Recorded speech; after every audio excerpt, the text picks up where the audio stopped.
নড়াইল জেলার কালিয়ার শেখ আব্দুস সামাদ দাখিল মাদ্রাসাটি ২০০১ সালে প্রতিষ্ঠিত হয়ে বহু সংখ্যক ছাত্রছাত্রীদের মাঝে জ্ঞানের আলো ছড়িয়ে দিচ্ছেন।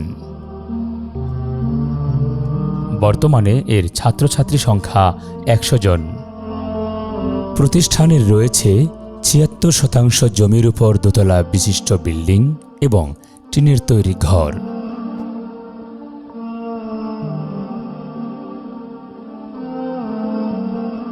দীর্ঘদিন সংস্কার না হওয়ায় ব্যবহারের অনুপযোগী হয়ে পড়ে আছে। অর্থের অভাবে কোনো কাজই সঠিকভাবে করতে পারছে না।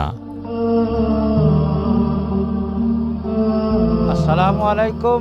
আলহামদুলিল্লাহ, নওগ্রাম শেখ আব্দুস সামাদ দাখিল মাদ্রাসাটি ২০০০ সালে প্রতিষ্ঠিত হয়ে অদ্যাবধি অত্যন্ত সুনামের সাথে শিক্ষা কার্যক্রম চালিয়ে আসছে। এলাকায় মাদ্রাসা যদিও প্রতিষ্ঠিত হয়েছে, কিন্তু জায়গা থাকা সত্ত্বেও অর্থের অভাবে আমাদের একটি মসজিদ নাই। এখানে মাদ্রাসার ছাত্রছাত্রীদের বাথরুমের কোনো সুব্যবস্থা নাই, অজুখানারও অভাব। সব সহ হলে আমরা এই এলাকায় ইসলামের আলো ছড়িয়ে এখানে এলাকায় ইসলামের একটি দুর্গ বা ঘাঁটি হিসাবে আমরা এখানে প্রতিষ্ঠিত করতে পারবো।